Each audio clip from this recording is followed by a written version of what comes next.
Hi students, कैसे हो आप लोग? आई एम तुमसे Tyagi, your biology educator on Adda 247। So finally आरएम दोबारा से रिज्यूम हो चुका है and we are starting with your next chapter that is reproductive health. Okay, शुरुआत करते हैं चैप्टर की। और बेटा जी, यहाँ पे इस चैप्टर के अंदर काफ़ी कुछ ऐसी चीज़ें हैं जो बहुत इम्पॉर्टेंट है from your CBSE board exam point of view, क्योंकि अगेन मैंने ये चीज़ बार बार कही है आपको कि ये जो कंप्लीट एंटायर यूनिट है ना, ये पूरी की पूरी यूनिट ही बहुत ज़्यादा इम्पॉर्टेंट है। ठीक है, यहाँ से बहुत सवाल बनते हैं। तो चैप्टर वैसे बहुत ईजी है, आपको समझने में बिल्कुल परेशानी, बिल्कुल दिक्कत नहीं होगी। इनफैक्ट आई वुड से पूरी रिप्रोडक्शन यूनिट का ये बहुत आसान सा जो है आपका चैप्टर रहने वाला है। कुछ चीज़ें यहाँ पे थोड़ी थोड़ी डिफ़िकल्ट होंगी, उन टॉपिक्स को हम ऑब्वियसली क्लियर करते हुए चलेंगे, है ना। हमें वैसे भी कोई प्रॉब्लम आएगी नहीं। So let's just start now, है ना। स्टार्ट कर देते हैं फटाफट से with your reproductive health chapter. और अपनी एनसीईआरटी ज़रूर खोल के बैठ जाना सारे बच्चे, ठीक है। एनसीईआरटी खोलना बहुत ज़रूरी है। Please take out your NCERTs everybody. सबसे पहले तो हम यहाँ पे बात कर लेते हैं कि यार ये जो टर्म है रिप्रोडक्टिव हेल्थ, ये टर्म क्या है, इसका मतलब क्या है, रिप्रोडक्टिव हेल्थ से आप क्या समझते हैं कि रिप्रोडक्टिव हेल्थ का क्या मतलब होता है।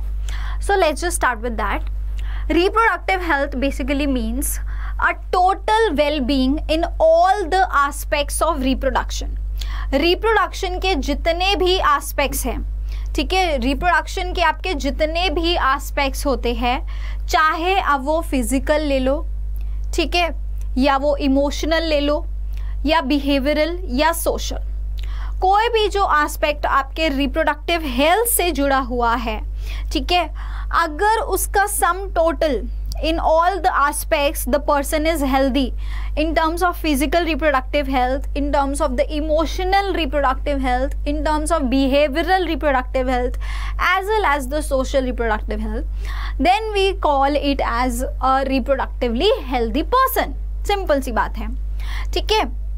अभी ये चैप्टर में ऐसा क्या है और ये जो रिप्रोडक्टिव हेल्थ है वो क्यों इतनी इम्पोर्टेंट, मतलब उसको देनी चाहिए, क्यों इतनी इम्पोर्टेंस देनी चाहिए, है ना। Why is it, why we are studying reproductive health apart from the health.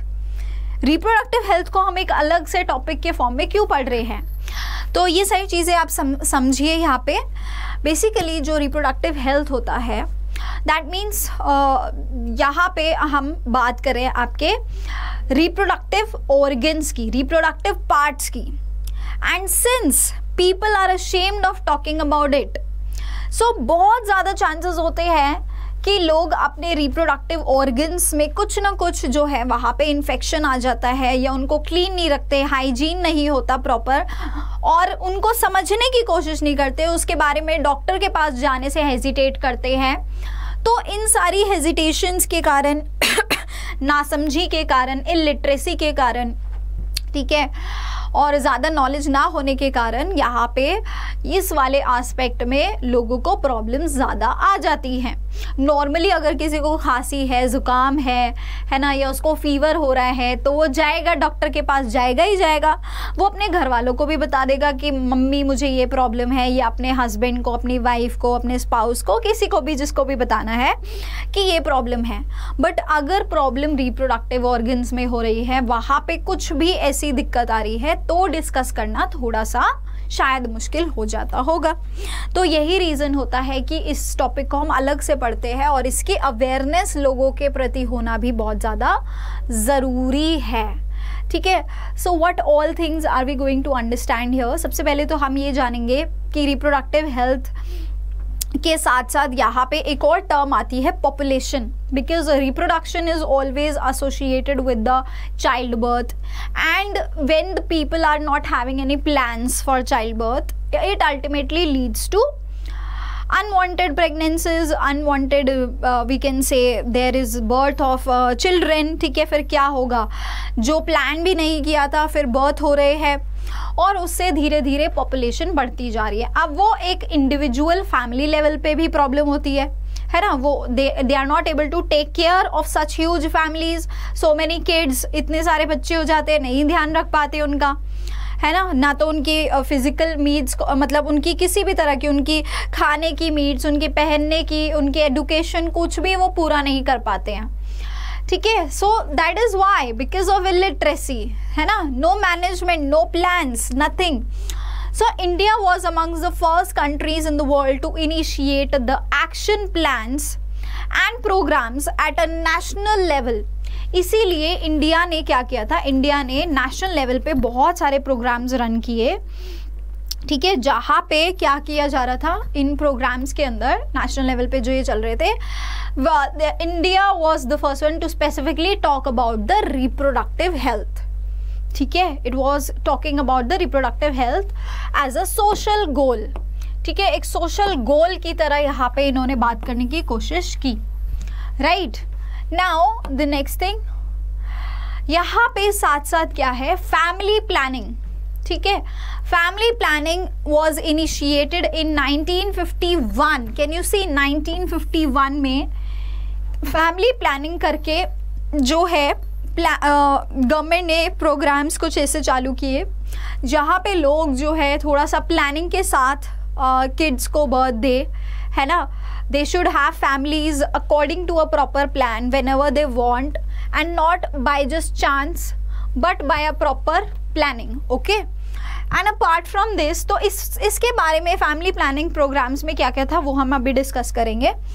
Improved programs covering wider reproduction related areas, और इस ऐसे बहुत सारे प्रोग्राम्स भी लॉन्च किए गए जहाँ पे रिप्रोडक्शन रिलेटेड एरियाज को टारगेट किया गया, ठीक है. Reproduction related areas target in the sense यहाँ पे आपका रिप्रोडक्टिव हेल्थ भी आ गया, यहाँ पे आपका पॉपुलेशन भी आ गया, यहाँ पे आपके जो बच्चे होते हैं उनकी हेल्थ, है ना, कितने सारे ऐसे बच्चे होते हैं जो अनप्लान्ड तरीके से दुनिया में आ जाते हैं और फिर उनको प्रॉपर न्यूट्रिशन तक नहीं, 2 वक्त की रोटी तक नहीं मिल पाती, मैल न्यूट्रिशन जैसी चीज़ों का कुपोषित हो जाते हैं, सुना है ना, ये कुपोषण जैसी चीज़ों का शिकार हो जाते हैं.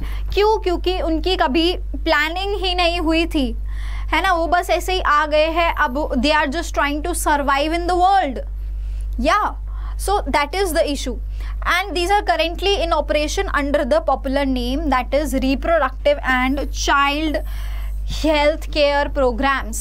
तो ये सारी जितने भी रिप्रोडक्शन रिलेटेड आपके जितने भी सारे improved programs आए थे, they all came together under the RCH, that is reproductive and child health care programs, ठीक है. ये सारे किस में आए, reproductive and child health care programs के अंडर आए, okay. They all came under the RCH programs, alright. So you can see reproductive and child health care programs. Now अब इन प्रोग्राम्स के अंदर किस किस चीज़ का यूटिलाइजेशन किया गया, क्या क्या चीज़ों का इस्तेमाल हुआ. हाँ, तो इन RCH प्रोग्राम्स के अंदर बहुत सारे ऑडियो विजुअल्स और प्रिंट मीडिया का सहारा लिया गया, ठीक है. बहुत सारे ऑडियो विजुअल्स और प्रिंट मीडिया का सहारा लिया गया, ठीक है. सो आप देख सकते हो कि ये एक लड़की बेटी दिखाई हुई है, will you be a free man और change. So it is telling, ये आपके डिजीज़ेस दिखा रखे हैं, वेनरल डिजीज़ेस, है ना. सो एनस्लेविंग हैबिट्स, या कहने का मतलब है ये इंसान को चेंड क्यों दिखाया है, क्यों ये चेंड है, क्योंकि he is having some enslaving habits. Enslaving in the sense कि इसको अगर मान लो कोई प्रॉब्लम हो भी रही है तो ये नहीं जाएगा डॉक्टर के पास दिखाने. अगर इसको कुछ भी रिप्रोडक्टिव हेल्थ में कुछ भी इशू आ रहा है, ही और she will not go to the doctor, है ना. And they are undergoing some kind of RTIs. Venereal diseases क्या होती है, ये आपकी STDs होती हैं. Another name for venereal diseases STD, that is sexually transmitted diseases, and also at the same time इनको हम RTIs भी कहते हैं, reproductive tract infections. RTI, reproductive tract infections भी इनको हम कहते हैं, ठीक है। सो यहाँ पे आप देख सकते हो इस तरह के जो ऑडियो विजुअल्स होते हैं, जो प्रिंट मीडियाज होते हैं, these are very much responsible for spreading awareness. ये RCH प्रोग्राम्स के अंदर ये बहुत अच्छा इनिशिएटिव था। टेलीविजन्स के थ्रू, मैगजीन्स के थ्रू, न्यूज़पेपर्स के थ्रू, होर्डिंग्स के थ्रू, पैम्फलेट्स के थ्रू, है ना, इवन टेलीविजन्स, रेडियोज़ के थ्रू बहुत सारी ऐसे और बहुत सारी कैंपेनिंग्स भी होती थी। उन सारे तरीक़ों से इन जो यहाँ पे बेसिकली क्या करने की कोशिश की जा रही थी, अवेयरनेस फैलाने की कोशिश की जा रही थी। That was all included under the RCH program. बात समझ में आई? Now introduction of the sex education in the schools. At the same time this was one of the initiative, ये भी एक तरह से एक इनिशिएटिव लिया गया जहाँ पे स्कूल्स के अंदर बेटा जी, ठीक है, जहाँ स्कूल में कभी इस तरह के टॉपिक्स को कभी नहीं पढ़ाया गया, उसके बारे में शायद कभी डिस्कशन भी नहीं हुआ, लेकिन यहाँ पे क्या हो रहा है, सेक्स एजुकेशन को एज अ सब्जेक्ट लाया गया, ठीक है। It was a subject basically and it was taught in the schools, और इस सब्जेक्ट को स्कूल्स में पढ़ाया भी गया, ठीक है। इस सब्जेक्ट को स्कूल्स में पढ़ाया जा रहा था, right. There was the introduction of the sex education. इस टॉपिक के बारे में बच्चों को अवेयरनेस दी गई, specially which children which are at the reproductive ages, okay, which have just attend their puberty, okay, specially girls not aware about what is happening in their body.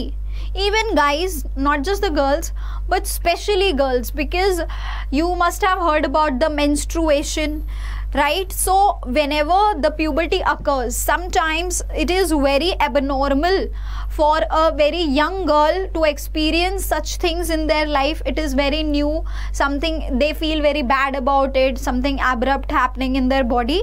But उस time पे अगर उनकी proper counselling हो जाए कि that is normal, what is that, they should be explained about it, तो चीज़ें जो है थोड़ी थोड़ी सबको समझ में आने लगती है, ठीक है, राइट। एंड किस तरह से they should you know protect themselves, है ना, what is the right age for the reproductive activities. So all of these stuffs are discussed in the sex education when they are brought in the school as a subject, right? Then apart from this, not just the school kids but normal people, layman people, the women especially, how they can take care of their hygiene, how they can take some preventive measures for pregnancy, किस तरह से pregnancy का avoid करने के लिए क्या preventive measures उनके लिए होते हैं, कौन से प्रिवेंटिव मेजर्स ज़्यादा अच्छे होते हैं जो लॉन्ग टर्म में काम करे, जो उनकी हेल्थ को ख़राब ना करे, ठीक है, या फिर मेंस्ट्रुएशन के टाइम पे किस तरह से हेल्थ की केयर की जाती है, या फिर प्रेगनेंसी के टाइम पे किस तरह का न्यूट्रिशन जो है वो दिया जाता है। तो ये सारी चीज़ें डिस्कस की जाती हैं, ठीक है। So people were educated about it. So this is all happening under the RCH program. ये सारी चीज़ें आपकी RCH प्रोग्राम के अंदर ही हुई है, ठीक है। Everything happen under the RCH programme, educating people specially fertile couples and those in the marriageable age groups, ठीक है। स्पेशली जो मैरिजेबल एज ग्रुप्स में जो लोग थे उनको क्या किया गया था, एडुकेट किया गया, ठीक है। फर्टाइल कपल्स को एडुकेट किया गया and those in the marriageable age groups, right.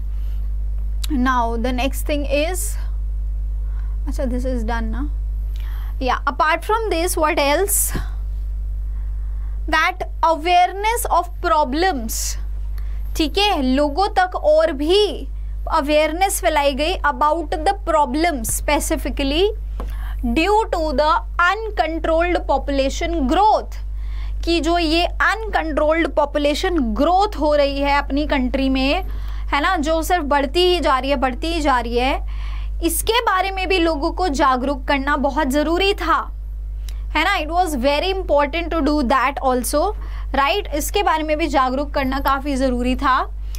Social evils apart from this, इसके अलावा किस तरह से जो है there are a lot of social evils associated with the reproductive health, that is the sex abuse. Okay, that what exactly is the sex abuse and what can be done in such situations, and what are your we can say कि यहाँ पे किस तरह के laws applicable होते हैं, ठीक है, एंड सेक्स रिलेटेड क्राइम्स क्या होते हैं, ठीक है. और अगर in case if something like that happens, या so what kind of actions can be taken, ठीक है. तो लोगों को पता ही नहीं होता था कि उनके साथ गलत हो रहा है ना. ऐसे बहुत सारे लोग थे, उनको यही नहीं पता होता था कि ये चीज़ गलत है, इट इज़ अ क्राइम. हो सकता है कि उस टाइम पे लोगों के साथ ऐसा कुछ हो भी रहा हो, but they would have never like told anybody about it. कभी बाहर निकल के आके बताया ही नहीं कि इस तरह का सीन जो है उनके साथ हुआ या ऐसा कुछ हुआ उनके साथ. सो दे वर नॉट अवेयर एक्चुअली कि ये एक क्राइम है और इसके लिए एक लीगल एक्शन भी लिया जा सकता है, ठीक है. Etcetera need to be created to enable people to think and take up necessary steps, ताकि यहाँ पे बहुत नेसेसरी जितने भी इंपॉर्टेंट स्टेप्स है वो लिए जा सके, so as to prevent them, ताकि उनको प्रिवेंट किया जा सके, and thereby build up a socially responsible and healthy society, ताकि एक सोशली रिस्पॉन्सिबल, जो अच्छी खासी रिस्पॉन्सिबल सोसाइटी हो और एक हेल्दी सोसाइटी को बिल्डअप किया जा सके, ठीक है. A society which is socially healthy as well as responsible, ठीक है. That kind of society should be there, right. Now अब आते हैं रिप्रोडक्टिव हेल्थ पे, ठीक है. So here statutory ban on amniocentesis. Amniocentesis के ऊपर क्या ban, proper ban, okay. Amniocentesis क्या होता है पहले ये समझ लो आप लोग. व्हाट इज दिस एमनियोसेंटेसिस, इस पे काफ़ी सवाल भी बनते हैं. So you need to understand what is amniocentesis. Okay, let's understand that. So ये एक टेक्निक होती है जहाँ पे, can you see, this is basically showing the womb of the mother, right. It is the womb of the mother. So here what exactly happens is, यहाँ पे ये जितना भी यहाँ पे फ्लूइड प्रेजेंट होता है, ठीक है, बेबी के अराउंड, एम्ब्रियो के around, that is known as amniotic fluid. Amniotic fluid which is present in the amnion layer, which is the embryonic layer here. amnion layer, embryonic layer रहती है, उसी में ये amniotic fluid present होता है. और इसी amniotic fluid के अंदर क्या present होता है बेटा, what is there, the chromosomes, मतलब आपका यहाँ पे पूरा genetic material यहाँ से निकल सकता है और यहाँ से आप क्रोमोसोम्स के पैटर्न का पता लगा सकते हो. You can see the chromosomal pattern here, you can study them, study भी कर सकते हैं इसको कि क्रोमोसोमल पैटर्न में कोई एबरेशन तो नहीं है. उससे क्या आपको क्रोमोसोमल डिजीजेस का पता लग जाता है बचपन से ही. तो देखो ये बहुत अच्छी चीज़ थी, फ़ायदे की चीज़ थी कि अगर बचपन से ही कोई क्रोमोसोमल डिजीज़ेस है या इस तरह की कुछ एबनॉर्मेलिटी अगर बच्चे में है तो डॉक्टर्स को पता चल जाता था. And they used to tell the parents कि in case if you want to have the abortion and you don't want to raise such a child, क्योंकि आगे जाके बहुत प्रॉब्लम आती है बेटा इस तरह के डिसेबल्ड बच्चों को करने में. या तो क्या हो जाए, या तो फिर पेरेंट्स पैसा खर्चा करके जीन थेरेपी करा ले या जो भी है, दैट इज़ समथिंग सेकेंडरी. हम यहाँ बात कर रहे हैं सिर्फ और सिर्फ डिटेक्शन की. तो इस तरह की एबनॉर्मेलिटीज़ को, genetic disorders, any kind of abnormality, उसको डिटेक्ट करने के लिए इन टेक्निक्स का इस्तेमाल होता था. अब आप देखो क्रोमोसोमल पैटर्न पता चल रहा है तो वहाँ पे ये भी पता चल जाता था कि भैया वहाँ पे XX क्रोमोसोम था कि XY था. यानी ये पता चल जाएगा कि वहाँ पे फीमेल बॉर्न होने वाली है या मेल बॉर्न होने वाला है, ठीक है, ये भी पता चल जाता है. बट इसको पता लगाना was like, I think it should be exciting for the parents. जैसे अभी भी मतलब हमारे इंडिया में तो बैन हो गया, बट कहीं कहीं जहाँ कंट्रीज़ में होता है, जो थोड़ी सेंसिबल लोग हैं वहाँ पे, वो इसका डिटेक्शन करते हैं. तो वो basically they get excited about the fact कि ओ हमें पता चल जाएगा कि बेबी बॉय होने वाला है या गर्ल होने वाला है. बट अपने इंडिया में क्या हो रहा था ना, इसका पता लगाते थे कि कौन है, बेबी बॉय है कि गर्ल है. और गर्ल होता था तो क्या करते थे, they used to get the pregnancy terminated. यानी कि as soon as they got to know that the baby is going to be the female, I don't know what was so bad about it, but as soon as they get to know that it is going to be the female, they just quickly went for what, the abortions. Yeah, they went for what, abortions. Now बेटा जी अब देखो, अगर abortions करा रहे हैं, यानी कि basically यहाँ पे इसको हम हिंदी में भ्रूण हत्या कहते हैं, फीमेल फीटिसाइड. सो ये जो प्रैक्टिस थी वो बहुत ज़्यादा हुई, मतलब अति मचा दी, इतनी ज़्यादा. कुछ ऐसी स्टेट्स थी, जैसे हमारे नॉर्थ इंडिया के कई स्टेट्स ऐसे जैसे हरियाणा था. सो वहाँ पे तो बेटा पूरा जो सेक्स रेशो था, है ना, मेल फीमेल का सेक्स रेशो ही गड़बड़ा गया, डिस्टर्ब हो गया था, due to huge practice of this female foeticide. So बहुत जगह हो रहा था. It was not just Haryana, but there were a lot of states. But I am just saying कि वहाँ पे जो स्टैट्स बताते हैं कि पूरा का पूरा सेक्स रेशो भी बिगड़ गया था. ठीक है, वहाँ पे लड़कों की शादियाँ होनी भी पॉसिबल नहीं हो पा रही थी. क्यों? क्योंकि लड़कियाँ नहीं बची थी. तो ये तक इशू आ गए थे. तो लोगों को ये समझना चाहिए भाई, सेक्स रेशो पॉपुलेशन में मेंटेन होना ज़रूरी है. अगर सिर्फ लड़के ही लड़के होते रहेंगे, then who is going to give rise to the next generation? How the stability is going to be there at one point of time if there will be entirely the boys? What will happen to the world? The world will end one day if there is no girl, if there is no biotic organism, yeah, to give birth to the next generation. And in human race, only female is responsible for that. Only female is having that kind of reproductive organs which is capable of giving rise to a new organism, right? Okay, so amniocentesis is a fetal sex determination test based on the chromosomal pattern in the amniotic fluid surrounding the developing embryo. I think I have told you enough about the amniocentesis. So that is why, since it was practiced very badly, क्योंकि इसको गलत जगह इस्तेमाल किया जा रहा था, है ना, फीमेल फीटिसाइड जैसी चीज़ों में इसका इस्तेमाल हो रहा था, तो इसको क्या कर दिया गया था? बैन कर दिया गया था. There was a statutory ban on the amniocentesis. ठीक है, स्टैट्यूटरी मतलब कि एकदम से कंपल्सिव, ठीक है, कि अब ये चीज नहीं होगी. बैन है तो बैन है, ठीक है. There was this kind of ban. Okay, या क्लियर? नेक्स्ट आता है, it is used for the sex determination which most people get done to for the female foeticide. I have told you this thing. Now next thing आती है research on various reproduction related areas. बहुत सारे reproduction related areas में भी क्या की गई थी? रिसर्च की गई. एंड दीज आर एनकरेज्ड, और इनको एनकरेज भी किया गया. फॉर एग्जाम्पल सहेली, ठीक है, फॉर एग्जाम्पल सहेली. सो सहेली is a kind of contraceptive pill which was developed in the CDRI Lucknow. कहाँ पे इसको बनाया गया था भैया? CDRI लखनऊ.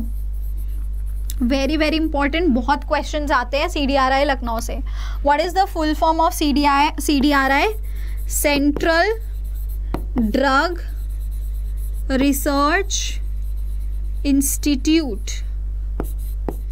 ठीक है, central drug research institute, CDRI Lucknow. So in the CDRI Lucknow, what was happening? There was the research going on the various reproduction related areas.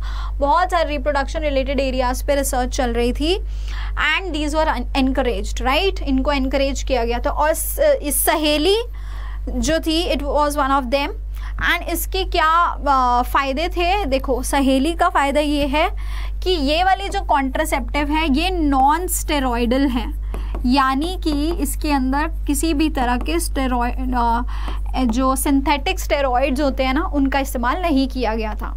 So it was not causing any side effect to the body. ठीक है, इसकी वजह से क्या था? There was no side effect on the body. Second thing was कि जो ये आपका this contraceptive pill was there, this was once in a week pill. ये क्या थी? ये वंस अ वीक पिल थी. It was once a week pill. ठीक है, ये वंस अ वीक पिल थी, तो इसको सिर्फ हफ्ते में एक बार लेने की ज़रूरत पड़ती थी, अनलाइक द नॉर्मल पिल्स जो रेगुलरली उनको लेना पड़ता था. So this was the advantage here. Okay, या सो ये था सारा आपका RCH प्रोग्राम के अंडर. ठीक है, और क्या क्या चीज़ें यहाँ पे कवर हुई हैं हमने वो सब देख लिया है.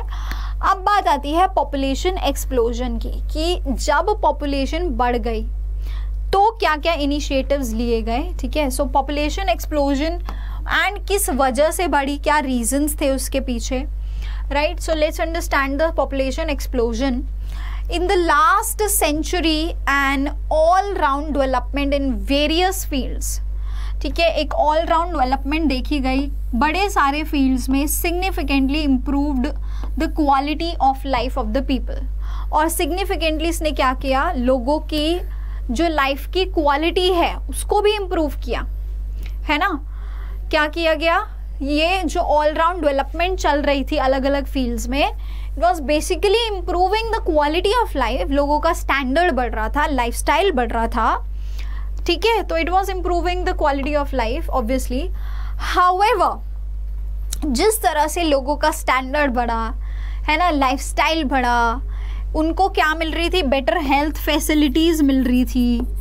ओके, तो इन सब चीज़ों के होने के कारण लोग इतनी जल्दी बीमार नहीं हो रहे थे, है ना. लोग इतनी जल्दी बीमार नहीं हो रहे थे. एंड मोर्टैलिटी का जो रेट है, मोर्टैलिटी का जो रेट है वो क्या होता गया? वो घटता गया. मोर्टैलिटी रेट ऑटोमेटिकली क्या होता गया? गिरता गया, है ना. मोर्टैलिटी का रेट गिरता गया. Right, so increased health facilities along with better living condition. साथ में क्या थी? बेटर लिविंग कंडीशंस भी थी.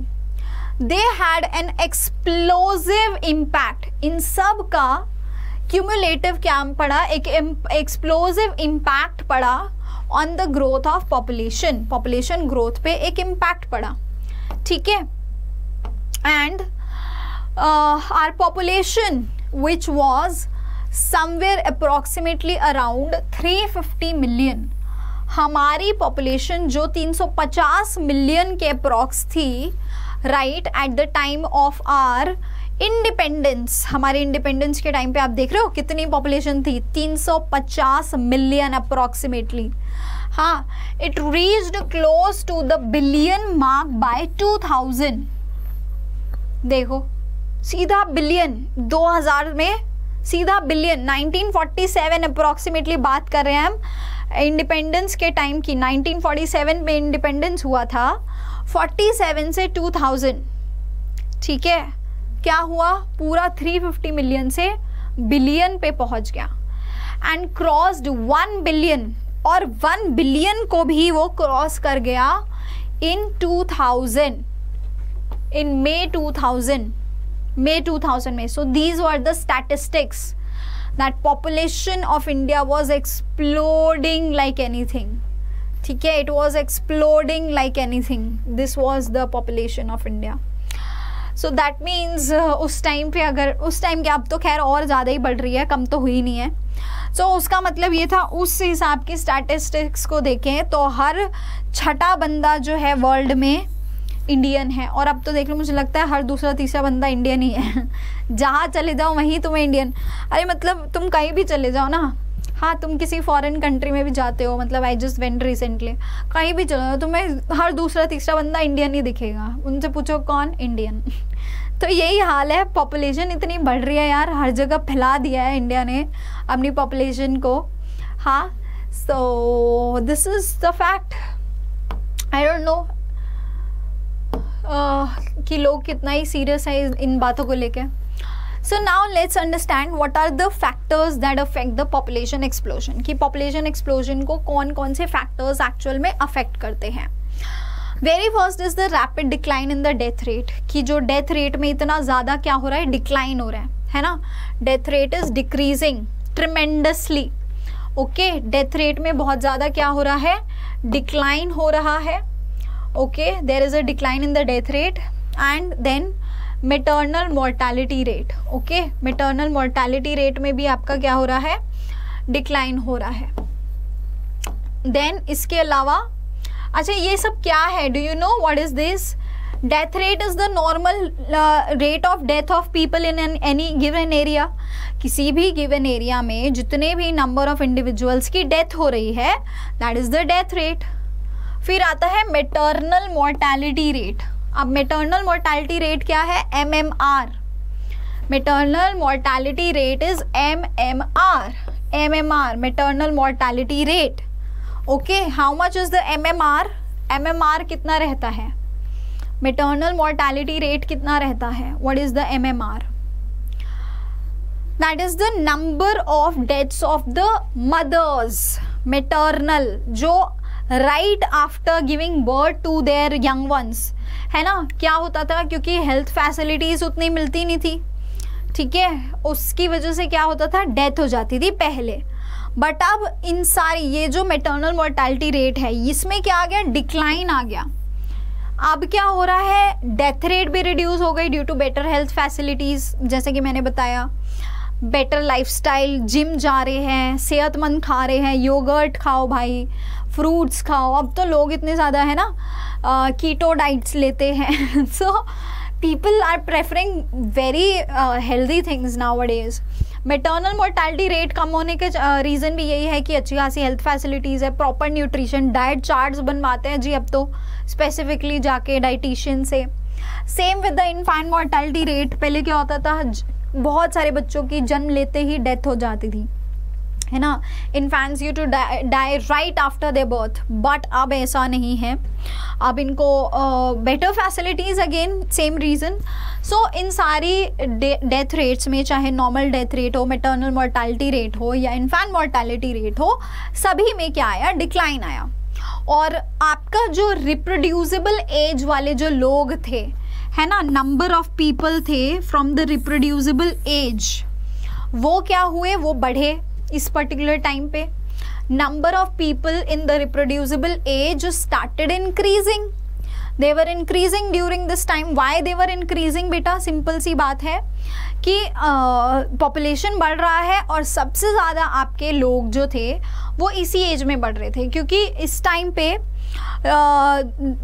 लोगों की चाइल्ड मैरिजेस भी होती थी. If you have heard about that, तो child marriage was one of the reason. बहुत जल्दी शादी हो जाती थी, ठीक है, कोई फिक्स्ड एज नहीं थी. And that was the reason कि जल्दी जल्दी शादी होने के कारण पॉपुलेशन जल्दी जल्दी बढ़ रही थी. उनकी जनरेशन जल्दी आएगी, फिर उनकी जल्दी आएगी. अब क्या होता है, अब तो लोग टाइम लगाते हैं, है ना. अभी तो बहुत सारे ऐसे लोग होते हैं जो don't even prefer going for parenthood in their late 20s, they go it in 30s. Yeah, so this is the kind of change now which is there, but earlier it wasn't. and reproducible age वाले लोग थोड़े ज़्यादा थे. Advertisement in the media, media के अंदर advertisement, ठीक है, media के अंदर अच्छा खासा एडवर्टीजमेंट दिया जाता था. So these were the, now we are studying the, ये तो थी दिक्कतें, ये तो हुआ कि आपका पॉपुलेशन का एक्सप्लोजन कैसे हुआ, कौन कौन से फैक्टर्स रिस्पॉन्सिबल थे. अब इस पॉपुलेशन को कंट्रोल करने के लिए, है ना, इस पॉपुलेशन को कंट्रोल करने के लिए there were a lot of efforts being made. So वो क्या एफर्ट्स थे और क्या क्या चीज़ें की गई इस पॉपुलेशन को कंट्रोल में लाने के लिए. So there were a lot of steps which were undertaken for overcoming the population explosion. You can see advertisements in the media, media के अंदर बहुत सारी advertisements दी जाती थी, ठीक है. Urban couples adopted one child norm. जो सिटी, मेट्रोपॉलिटन सिटीज़ में जो लोग थे उन्होंने क्या अपनाया, वन चाइल्ड नॉर्म. कि सिर्फ एक ही बच्चा है ना होगा हमारा, वन चाइल्ड नॉर्म। सो ये OCN बहुत अच्छा इनिशिएटिव रहा था बहुत सारे इंडिविजुअल्स के लिए। इसके अलावा जैसे मैंने बताया कि देखो पहले रिप्रोडक्टिव एज के लोग ज़्यादा होते थे क्योंकि सबकी शादी मतलब किसी भी टाइम पे हो जाती थी, बच्चों की भी हो जाती थी, फिर उनके बच्चे हो रहे थे, तो जनरेशन जल्दी जल्दी बढ़ रही थी एंड पॉपुलेशन ओवरऑल उससे क्या होती है, बढ़ती है। बट यहाँ पे अब क्या किया गया, statutory raising of marriageable age. अब क्या किया गया, अब मैरिजेबल एज को बढ़ा दिया गया है ना, मैरिजेबल एज को अब क्या किया गया, बढ़ा दिया गया of the female, right, to 18 years. Female की कितनी 18 साल कर दी गई और मेल्स की कितनी की गई 21 साल, मेल्स की कितनी 21 साल कर दी गई। तो 18 साल फीमेल की हुई, मेल्स की 21 साल हुई, इस तरह से इन्होंने एजेस को भी बढ़ा दिया। Now incentives given to the couples with small families, छोटी फैमिलीज वाले जो लोग थे है ना, जिनकी छोटी छोटी फैमिलीज थी, यानी कि जो कम बच्चे रख रहे थे, एक बच्चा या दो बच्चा, तो ऐसी फैमिलीज को गवर्नमेंट ने फिर सपोर्ट किया। गवर्नमेंट ने इनफैक्ट लोगों को लालच दिया कि अगर छोटी फैमिली रखोगे, कम बच्चे रखोगे तो क्या होगा, आपको इंसेंटिव मिलेगा, पैसे मिलेंगे। तो जहाँ भी गवर्नमेंट से इकोनॉमिक हेल्प की बात आती है, लोग उस चीज़ पे ध्यान देते हैं, है ना, और ये एक अच्छा तरीका था पॉपुलेशन को कंट्रोल में लाने का। ठीक है, आई बात समझ में, इतनी बात क्लियर हो गई सभी को? यस, चलो okay. Now the next thing is motivate smaller families to use various contraceptive methods. And इसके अलावा ये भी कि भाई जो ऑलरेडी अभी छोटी फैमिलीज हैं, जिनके पास एक या दो बच्चे हैं, तो अब वो आगे और बच्चे ना करें, है ना, और उनकी पॉपुलेशन ना बढ़े और उनकी फैमिली फर्दर ना ग्रो करे। तो इसके लिए वो क्या कर सकते हैं, उनके पास एक ही ऑप्शन है कि वो कॉन्ट्रासेप्टिव मेथड्स का इस्तेमाल करें। क्या करें, कॉन्ट्रासेप्टिव मेथड्स का इस्तेमाल करें। Okay, clear? चलो, सो यहाँ पे हमारे जो है कंप्लीट टॉपिक खत्म हो जाता है।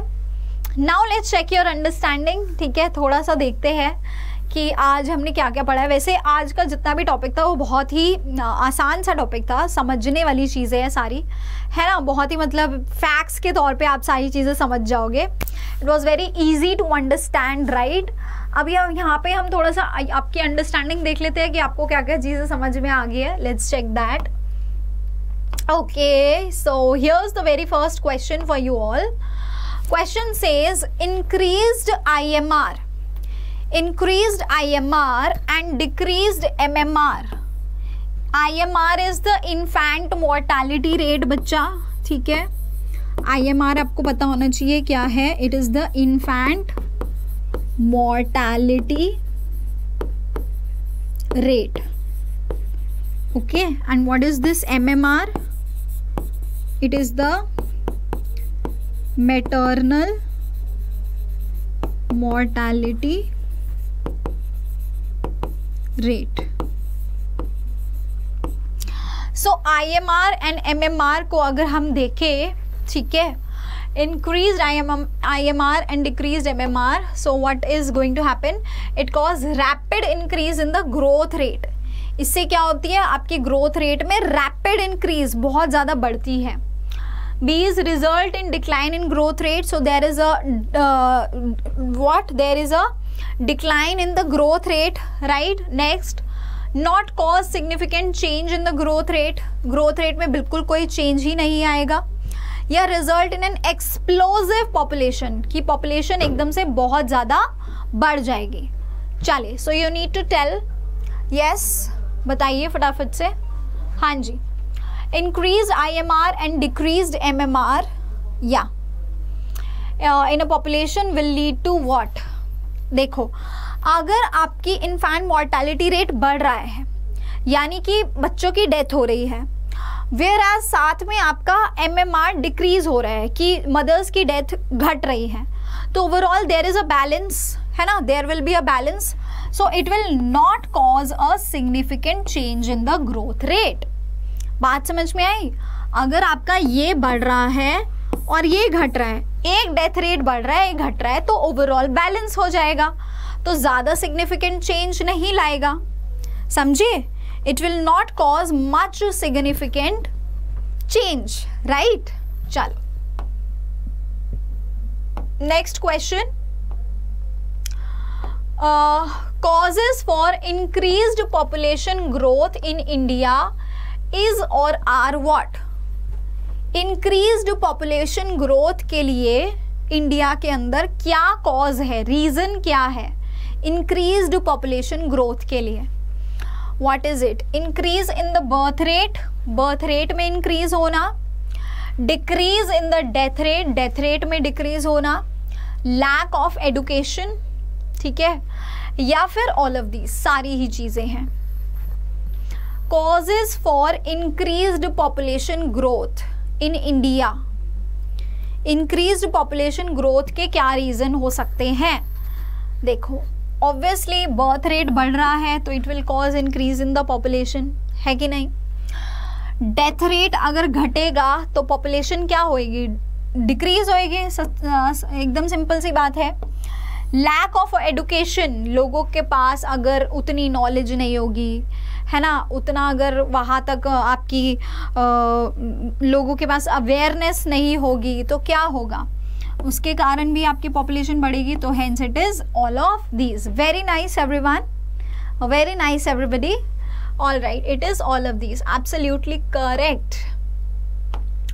चलो अगला सवाल, emergency contraceptives are effective if used within. emergency contraceptives जो होते हैं वो effective होते हैं अगर if they are used in 72 hours of coitus, if they are used in 72 hours of ovulation, if they are used in 72 hours of menstruation, if they are used in 72 hours of implantation. हाँ जी, emergency contraceptives are effective, ये effective होते हैं if used with in. Yes, if used with in 72 hours तो है ही for sure, but किस चीज के 72 hours? With in the coitus, 72 hours of coitus, 72 hours of ovulation, 72 hours of menstruation और 72 hours of implantation. हाँ जी बोलो. Within the 72 hours of coitus. Very nice. It is the 72 hours of coitus. बहुत अच्छे, बहुत बढ़िया, बहुत बढ़िया. चलो next question, RCH stands for what? RCH stands for what? RCH का बेसिकली फुल फॉर्म बताना है. What is the full form? Routine checkup of health, reproduction cum hygiene, reversible contraceptive hazards या reproductive and child health. We have already discussed it. हाँ बोलो. RCH का full form आपको बताना है क्या रहता है. What does RCH stands for? What does RCH stands for? Reproductive child health care. Are you sure everybody? हाँ, ये बहुत सिंपल सा है, ठीक है. अभी हमने पढ़ा और हमने इसके अंदर जितनी भी सारी चीज़ें आती है RCH के अंदर हमने पढ़ा कि किस तरह से इनिशिएटिव्स लेके RCH के अंदर पॉपुलेशन को कंट्रोल में लाने की कोशिश की जा रही थी, ठीक है. रिप्रोडक्टिव हेल्थ पे बेसिकली काम किया गया था, राइट. चलो अगला सवाल, the best way to decrease the population of a country is. अगर हमें किसी कंट्री की पॉपुलेशन को डिक्रीज करना है तो उसके लिए बेस्ट वे क्या हो सकता है?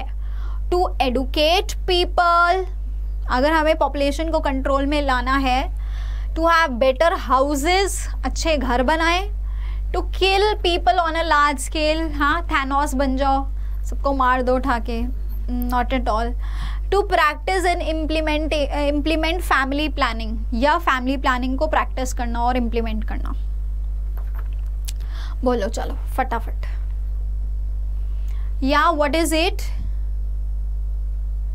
Yes, best way to decrease the population simple है, लोगों को एडुकेट कर दो भाई, उन्हें पढ़ा दो, लिखा दो, उन्हें समझा दो, है ना।